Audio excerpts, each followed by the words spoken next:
The coalition of the willing.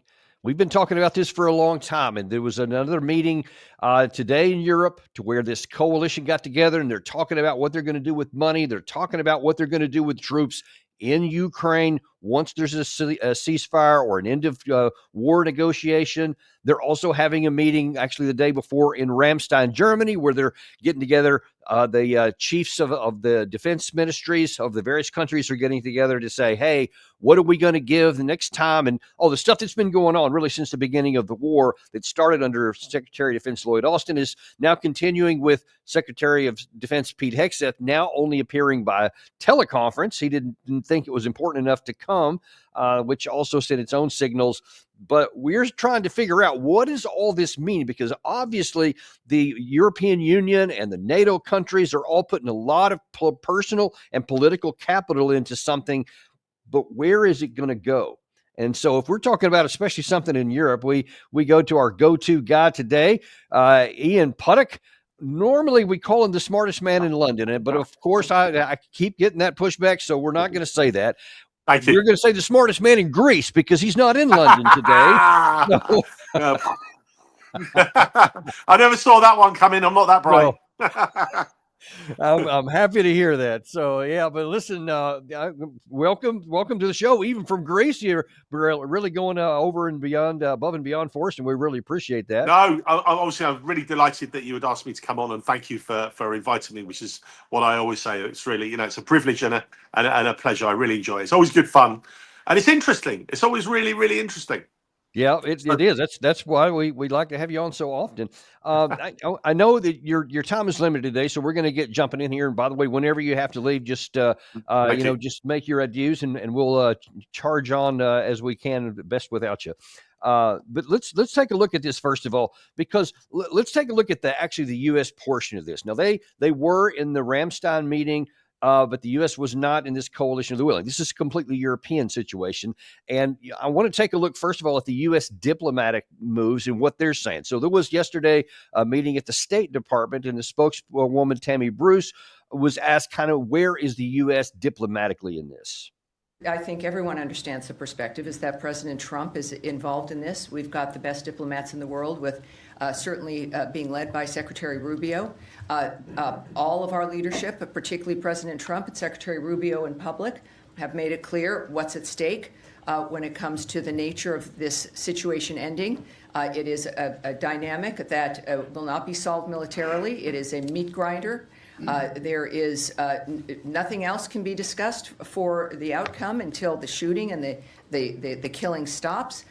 Secretary Rubio made clear at NATO in his press conference that we would in fact know in a matter of weeks if Russia was serious. And so we'll take him at his word, certainly, as we do. And I think Russia certainly needs to take that seriously, and we'll play that out. But this is not going to go on for 6 months or a year or anything else.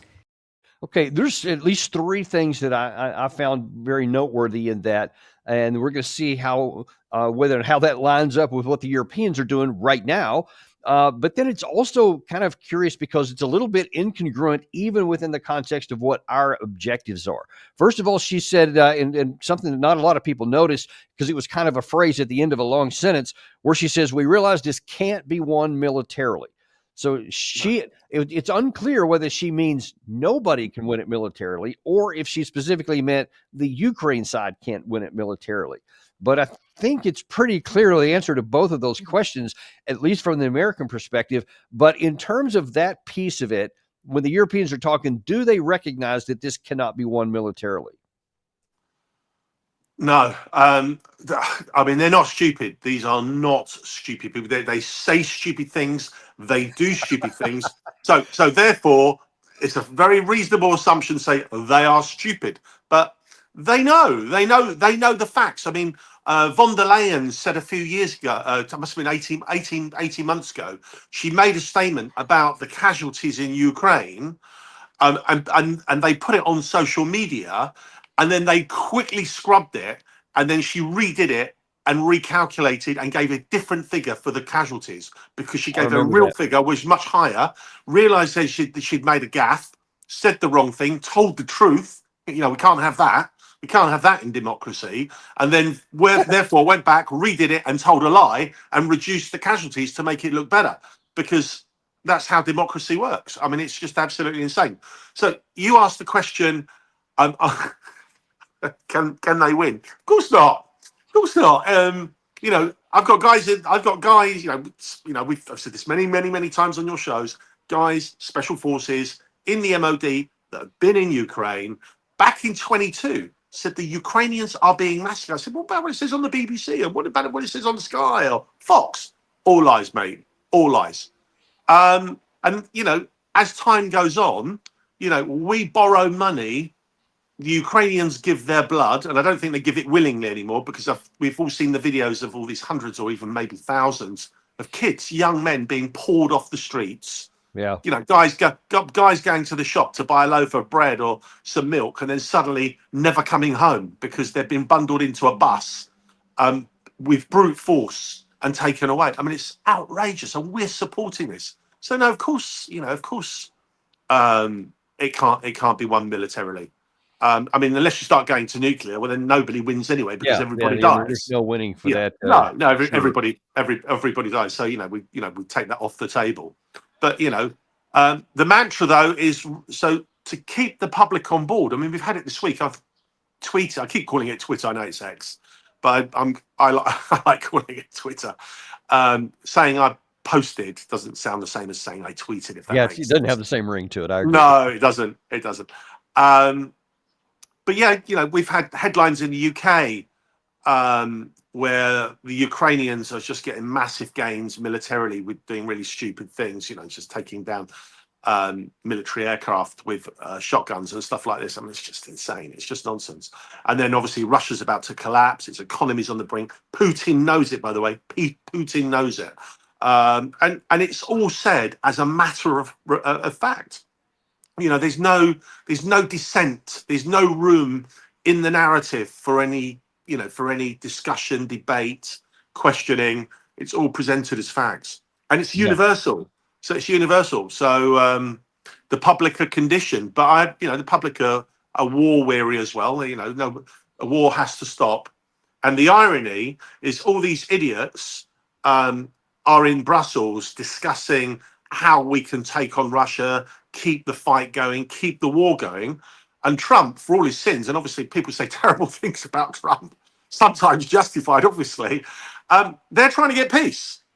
They're trying to get peace. And somebody a friend of mine who is absolutely not a Trumper said, do you know what? Trump's the only one talking about, let's stop the killing. Straight up. There's no question about that. And it is black and white. It is black and white. It is. Yeah, I mean, it's starkly so.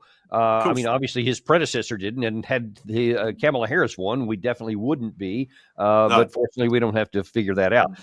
One other thing that was said in that clip there, though, that is a little bit maybe even contradictory. Number one, so she says the war can't be won militarily. We have to decipher whether she meant by anybody or only by the Ukraine side. But then she also said that that this is not going to last months. She goes, this is something that we said we'll know within weeks whether or not Russia is serious about peace, quoting Secretary Rubio.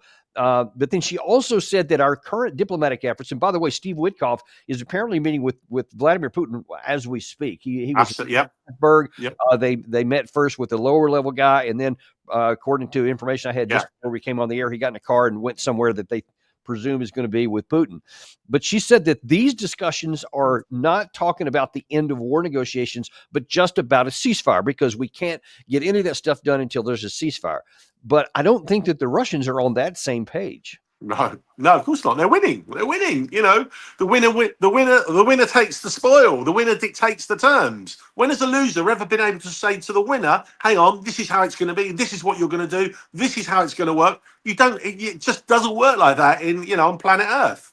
And they know, and again, Steve Witkoff and his team, Trump's team, they know Russia's just winning, has won. It's not winning. It's not like, we're in this tussle for a war, and at this moment, this precise moment in time, Russia is winning, but it could change next week or next month. Russia's won. It's over. It's absolutely over. All they're doing now is just putting kids on the front line, getting blown to bits. I mean, it is sick. It's That's absolutely what sick. drives me as well, and Of it course, infuriates me as of course. someone who's been in combat, Yeah, who I knew. We were prepared, we were trained, we had the backing of our government, we had a good probability of winning. So everything that you're willing to sacrifice your life, if necessary, or at least put yourself in that dynamic, because you know that you're likely to come out. Or even like going back to World War II or so, when it was a case to where there were two evenly matched sides, and maybe you would win, maybe you wouldn't, but it depends on who fights the best and all this kind of stuff. That's also okay. What's not okay is when there is no chance, and anyone who's in uniform understands that there's no chance, and yet you're asked to throw your life into a grave for no benefit to your country, and that's the egregious part. But I'm sorry, it's kind of an emotional issue with me. no, it's true. But now let's go to one of your countrymen we've had on the show before. We've also had a lot of his sound bites before, but I think he's been pretty straightforward here. He's trying to put a good spin on things, but not so far as that he's distorting the reality. And that's Sir Michael Clarke. Earlier today was asked about this whole situation with this coalition of the willing. Has just said in a lot of headlines, 18 billion euros they've brought in this spending for the Ukraine side, a big boost, a shot in the arm. Except it's not quite the way it looks. This figure that has been announced today, £18.2 million, is about 21 billion pounds, 21 billion euros. Some of that is already money that we knew was going to go to Ukraine, right? Yes, that's right. Some of it's part of packages that have already been announced, but some of it is new money. I mean, all of the Europeans are, as it were, adding to the fund that they've established. So, for instance, Germany have said that they'll put in 11 billion euros, but between now and 2028. And Germany's just announced a package of more ground-based air defence. They've sent more battle tanks. They've sent more infantry fighting vehicles. Not huge numbers, but certainly useful numbers. So it's quite difficult to keep tabs on this, Kamali, because every time somebody makes an announcement, it all sounds like new big money, but actually it's usually marginal additions to the big money they've announced over quite a long period. So it's only a marginal bit for all of this big, hoorah about the coalition of the willing, and they're going to put troops in Ukraine, etc. It's only marginal minute, and even when he's talking about some of the physical platforms, even that is also marginal. And again, you just have to ask, what's the play here? Because maybe, like you said several times, maybe the populations in some of these countries will just buy what's being told, and they'll just look at the top line and say, yay, we're helping them out. We send more tanks and more armored personnel carriers. Not looking at how many they send or how fast they get blown up or that they can't be maintained properly, etc. But they know, right? Yeah, I mean, Britain's on its knees. We've got record debt. We've got probably one of the most unpopular governments in such a long time with Starmer. And, you just have to go online and just watch the memes. And when they're not memes are normally jokes or exaggerations. There's Keir Starmer saying, I'm going to do A, B, C, and D. I stand for this. I will not budge. I will do A, B, C, and D. And now he's in power. He's reneged on it all. But he's not alone in that. Most politicians do that. Don't get me wrong. But he's just so unpopular. It's just been announced in the UK. I think I mentioned it on one of your shows not so long ago about a huge grooming scandal in the UK where young girls or young kids in care were being raped and abused. And the police weren't interested. The police weren't interested. I mean, you can't make that up. You cannot make that up. Anyway, there was talk about a national inquiry into that, an open inquiry to see what happened, make sure it doesn't happen again, lessons learned, and more importantly, holding people to account. They've just shelved it. The government's just shelved that, saying we haven't got the money. But they've announced today in Brussels that Britain is going to spend 4.5 billion this year. And that's not money pledged. Some of that money may have been pre-pledged, don't get me wrong. But this year, 2025, we're going to spend 4.5 billion. Now, there's no money for anything, but it's money for war. And a war that we can't win. And it's just, politics and the real world, I don't know. And it's enough to put people off politics. It's absolutely insane. Now then let's, and I know you're running close on time, but I think we can stick with you for this one here because this is important. So we just talked about how this is not new money, that there's not a chance that this is going to change anything on the battlefield. No, So you nothing. got to ask what they're doing it for. But then Clark next answered the question of, okay, and about the U.S. participation seems a little bit less. What's that going to mean? These meetings used to be at Ramstein, and the Americans used to run them, and everybody plugged into that, and that was real leadership within the alliance. Well, that's gone now. It's not going to come back. And so the meeting is now in Brussels. It's being co-hosted by Britain and Germany. It's not as good, but they're doing the best they can. And I mean, dialing into a meeting is better than not being there at all. So it is going forward. But you know, your central question: can the Europeans substitute for the Americans? Well, no, they can't. They can substitute, let's guess, say 2/3 of what the Americans could provide. But they're going to have to gear up much more if they will do this for the rest of the year and into next year, which is looking increasingly likely. That will be quite a big ask.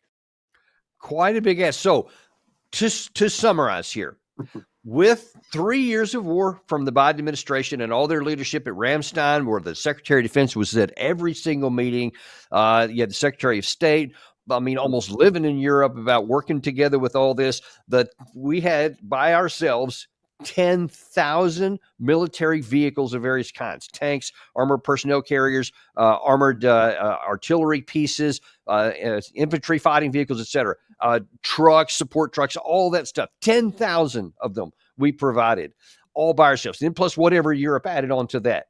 All of that broke its teeth on the first line of Russian defenses in 2023, and it's been on the back foot and trailing ever since then. And now this coalition of the willing is trying to tell us that with 2/3 of that, and without the American leadership behind it that was pushing behind it, they're going to continue going on when some of the money won't even come in until 2030. It's Alice in Wonderland stuff. I mean, it's politics on steroids.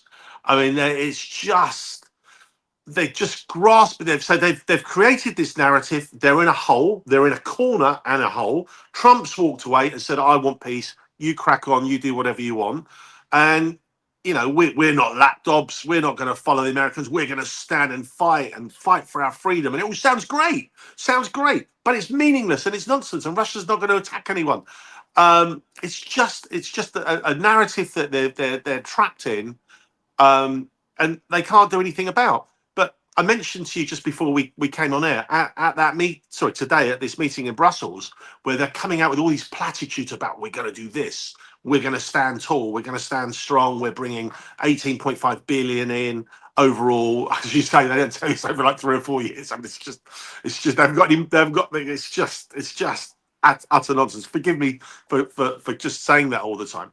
But where are the journalists? You know, what we would call the fourth estate here in the UK. Where's the journalists asking them tough, critical thinking questions, which would tear the narrative apart in moments? But they're just not doing it. They're just scribbling it down and reporting as facts. You know, Russia's weak. Russia's about to die. Now we've got this united group. Russia's, you know, it's just, and the narrative goes on and on and on. But the narrative falls apart really, really quickly. I'll tell you as a little side note, only because it's quite funny.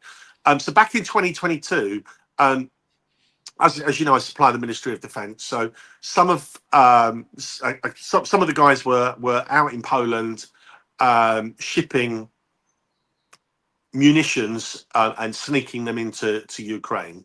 I asked them how they did that, and it's incredible. But anyway, but they do, and I know that, as we all know, the weapons get there. Greece, and I'm here now, that's what I'm telling you. Greece donated 1,200 shotguns. So these pallets came over, ended up in this big warehouse in Poland, and they had 1,200 shotguns. The shotguns were 30 plus years old, covered in 30 years worth of dirt and dust and rat and mouse poo. Oh Lord! And the Ukrainians were going, and obviously I don't swear anyway, because I'm certainly not going to swear on your show. It's a family show, but they were saying, "What the beep beep is this? What are we going to do with this?" And the ammunition they sent the munitions, and the munitions were as old, the shotgun cartridges, and they had to be disposed of because they were deemed dangerous. Wow. That was the Greeks sent them over as a. I mean, but to be fair, it's, you know, it's not just Greece. This whole process of fighting Russia has allowed all the European countries that have got stocks of weapons, whatever they may be, to clear out all their old crud Oh and all their Lord. old rubbish and just send it over there. Just so that one day we've sent stuff, we're standing up for our freedom and all this kind of nonsense, and they've cleared stock. Yeah, and you But don't now, have to dispose of it. You don't have to do all the hard stuff. no, Just no. skip it out. The Poles did. The Poles were stuck with it. It all got destroyed. It all got disposed of and destroyed in Poland. It's quite funny, really. But now all of that's finished. The Europeans are depleted. I've mentioned this on your show many, many times. There's several munitions storage facilities in the UK. Big one in Bicester. The biggest one in the UK in Great Britain is Telford. It's massive. I've stayed there. Not my words. Officers there. We are depleted. So we've got rid of everything that we had. We've got rid of all of our rubbish, as have done the rest of the EU. Now we're borrowing money. Normally you borrow money because there's a return on investment. You know, if I build this, if I make this or whatever. No, not everything is about investment. You know, we invest in healthcare we do in this country anyway for the public. There's no return on investment. They don't get money back, but it's a cost. But generally, governments are building infrastructure and doing positive things with money. No, we're borrowing money for a war that cannot be won. That we're going to be enslaved to. We've got to pay that debt back to buy weapons for the future. I mean, it's not going to happen. In the last few minutes that you have here, It's not based gonna on happen. what you know about British history, about British politicians, and about British public sentiment, what happens if the expected that eventually is almost inevitable will happen is that Russia doesn't get what they want diplomatically, and so they just take it on the battlefield, meaning they go beyond the 14 June lines?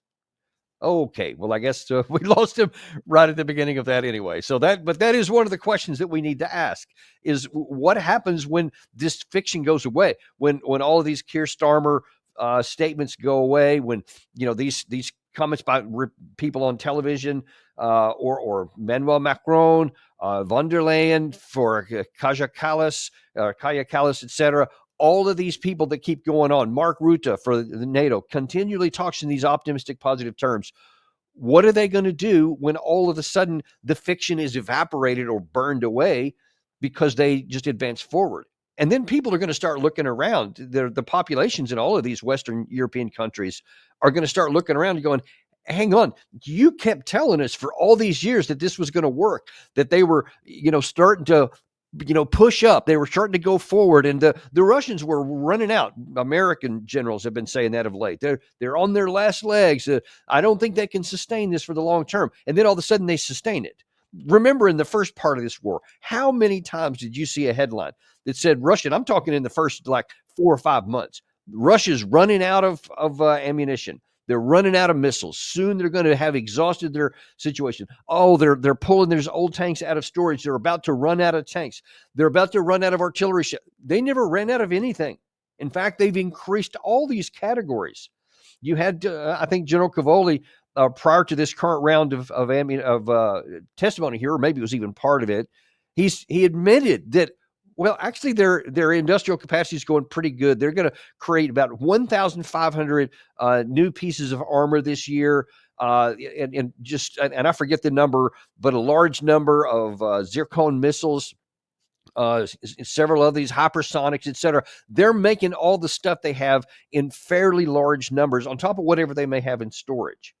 So you see that those are not matched. And he didn't mention, at least in the report I saw, how many artillery shells, but Russia is making somewhere around 250,000 to 300,000 per month. That is probably double, if not more, what the entire cumulative West writ large and all the stuff they can get is able to produce each month, which is why the Russian side, on top of what they get from North Korea, which is allegedly 4 to 5 million, you see, you'll never, ever match that. So if those things are true on the ground and the inputs to war, and I think it was also admitted by Sersky just a couple of days ago that Russia has about 5 million men of some military training that they could call on if they need to, whether it's recruiting or actually mobilizing, should they decide to do that. Ukraine will never be able to match that, ever. They don't even have 5 million military-age males, period, much less qualified or trained in any capacity. I mean, you would literally wipe out the remainder of the male population of anything over the age of 16 years old and maybe up to 60 or whatever the number is right there. It's literally, gashing the entire population of Ukraine. Why would you want to keep going down that path? It's just as irrational and self-destructive as it can possibly be. Now, so we've shown you what the coalition of the willing has said, and we've shown you what the United States is saying here. But let's see what the other side of this equation is saying. If the U.S. is saying we have Witkoff right now in Moscow, he's talking to the Russians, we're trying to get us the ceasefire, et cetera. It's understanding that while we may say we're only going to get to the end of war discussions once we get a ceasefire in place, it's not clear the Russians are worried about the distinction between the two, because they're talking about primarily the end of war negotiations. And here's what Sergei Lavrov said earlier today.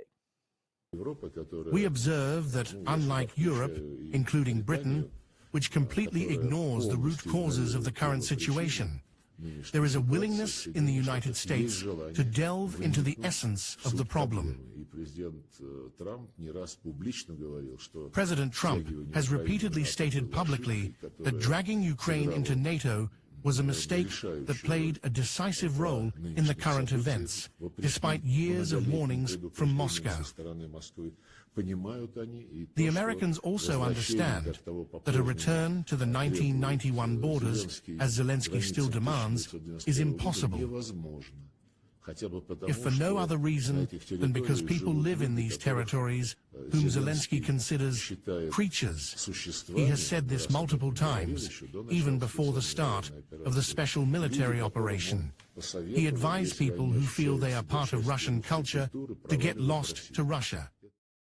So there's a number of really important things here. Number one is that Russia continues to say, we're cool with having diplomacy with the United States. We desire it.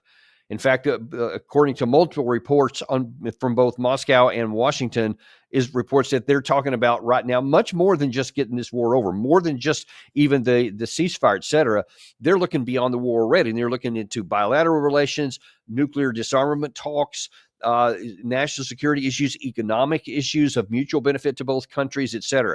Things that a good government should do. So Russia is interested in that. They're happy that that's happening, because then he contrasted even right there. That's very much contrasted against the entirety of Western Europe, or nearly the entirety. There's a couple of exceptions, namely Slovakia, Hungary, and Turkey. Those NATO countries are willing to talk to Russia. So, but the majority are not even wanting to talk to Russia. They're not able to do so without censure from their other partners. So that's bad and disadvantage or undesirable from the Russian side.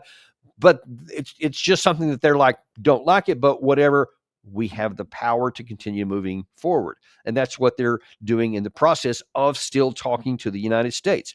And you can see that Lavrov's focus is not on getting a narrow band of a temporary ceasefire, which could lead to a general ceasefire, which could then lead to negotiations. He's like not even talking about the possibility of a ceasefire. I watched that whole press conference, or nearly all of it there, and he didn't even mention anything about a ceasefire, pro or con. He's only talking about the terms necessary to end the war. And so he said a couple of important areas. He said that Trump recognizes that the root causes of the war, which they've been saying since before the war started, and at every point throughout all the three, now into the fourth years of war, they've been saying it, and said again here, NATO expansion to our border in Ukraine was a red line for which we went to war, and we will not stop the war until that is taken off the table permanently. Now, that's one big issue. The other big issue he didn't mention there was the demilitarization, which Russia is affecting on the ground every day. But he didn't talk about that one today. The third part that he did talk about, though, was on the territory. Where is that line going to be? There are still some in the West who have some fantasies of believing that they'll submit to the current line of contact, and that all the territory that Russia has so far is not going to come back. But Russia's not thinking in those terms. Those aren't even the minimalist terms, much less the maximalist terms. The minimalist terms were all four provinces, all four the administrative borders of the 4 provinces, Kherson, Luhansk, Zaporizhia, and Kherson. All of that has to go to Russia. But he signaled here something that means that they may not be interested in even that. He, of course, said going back to the 1991 borders is a fantasy, which will never happen. He's just taking that off the table. But he also said something there that's important because he mentioned the Russian speakers. And it's important to understand, if you look at a demographic map of Ukraine, is that significant percentages of the population, really up to the Dnieper River and multiple of these provinces out there, have a lot of ethnic Russians in them. And Putin has said this on occasion. Peskov has mentioned it sometime. Ryabkov, the deputy foreign minister, and definitely Sergei Lavrov has said, we are going to take care of all of the Russian speakers. And you heard him call them out. What you didn't hear him say there was limiting it to those who are on one side of the line. He just said those people who are Russians are going to be taken care of. And it's really important. What some call Novorossiya, what a lot in Russia do, which is almost all of the territory, even beyond the Dnieper River in some places in the south, because it includes, I think, all the way up the Transnistria by Moldova in the south, including all of Odessa. So there are those in Russia who are saying, this is really our minimum line here. It's no longer the June 15 line from last year, which is the 4 administrative borders.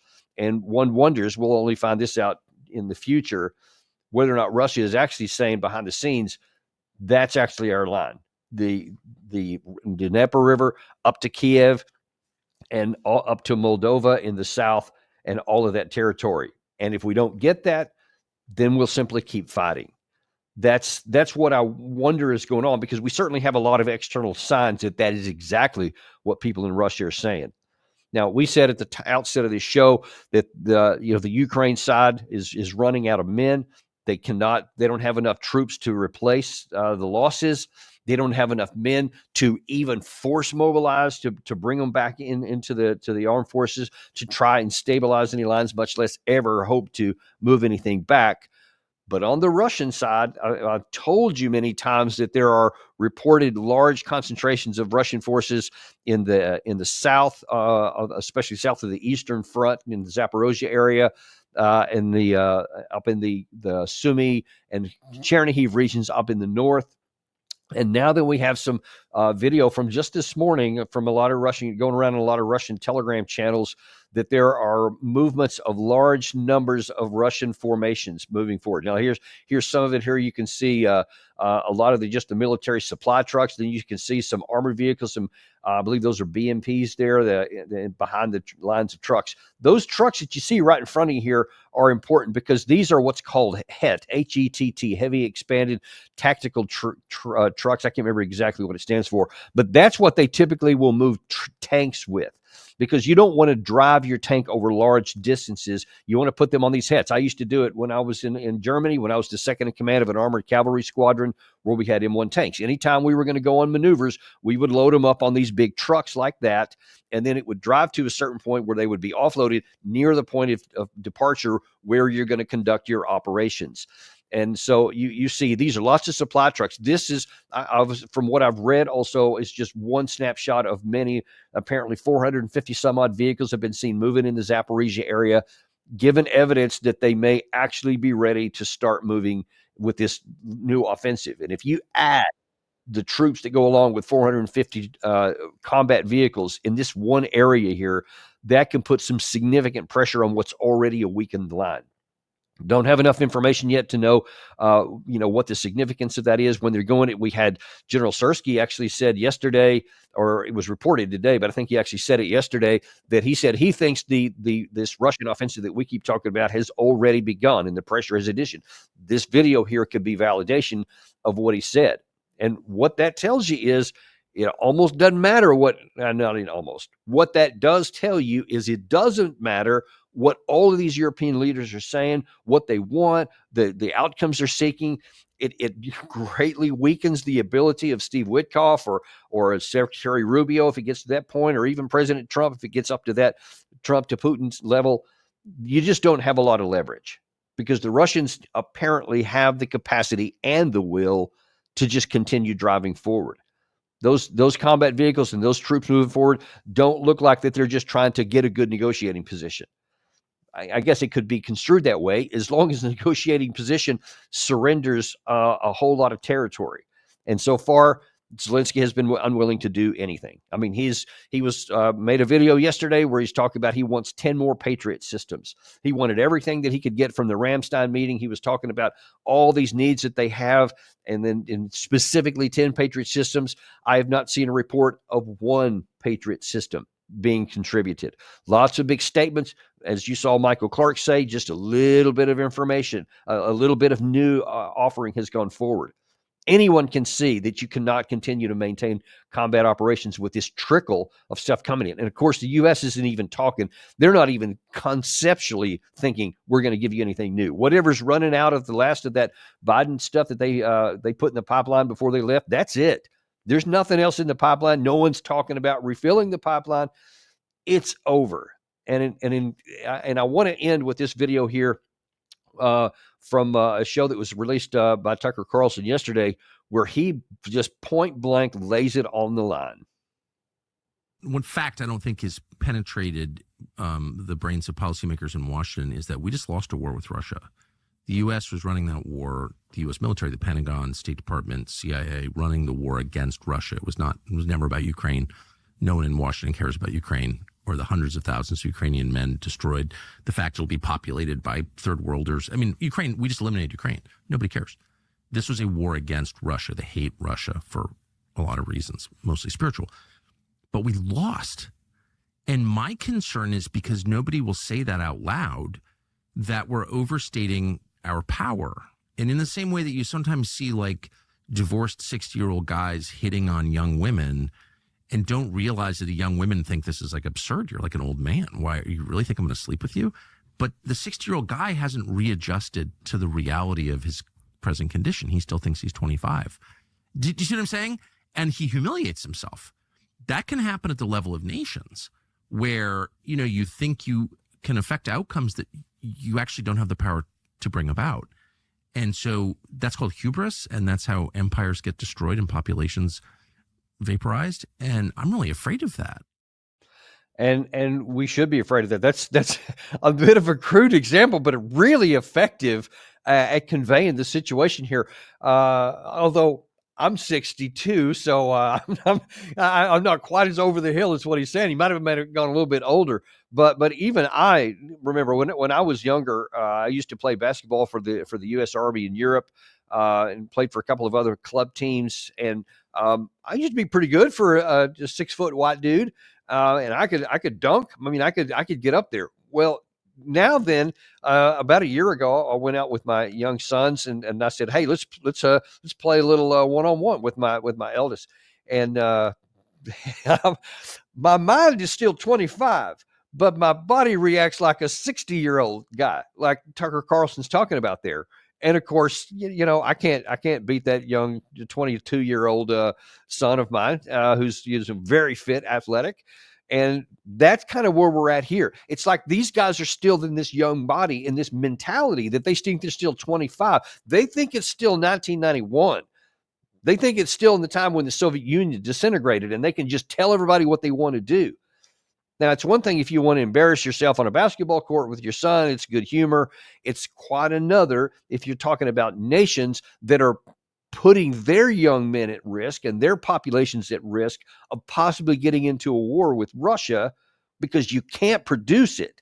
And to Tucker's example there, all these nations here, all their militaries combined, we've talked about this a lot, is cumulatively, any one of the nations themselves is just a shadow of what the Russians are. And when you add them together, and they haven't had a lot of experience, even combined training on large scale in a long, long time, just training, much less actually going into combat. If the conditions deteriorated rapidly and they had to fight, we would be just hamstrung at being able to function at all, much less the issues themselves of the fighting vehicles, actually conducting operations against a force that's, now 3+ years of experience, forged in the flames of war, where mistakes are punished by death.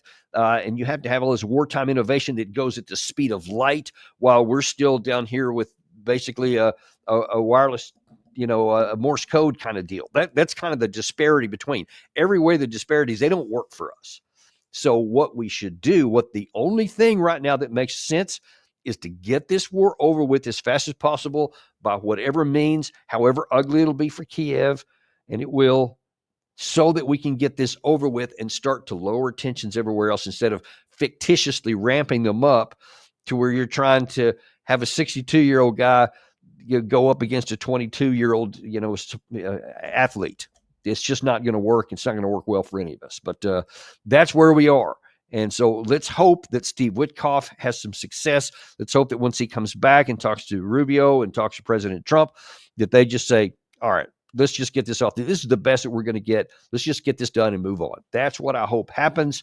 And then, we'll have a chance to start getting into some more peaceful existence where we don't have to worry about war breaking out. Thank you very much for joining with us today.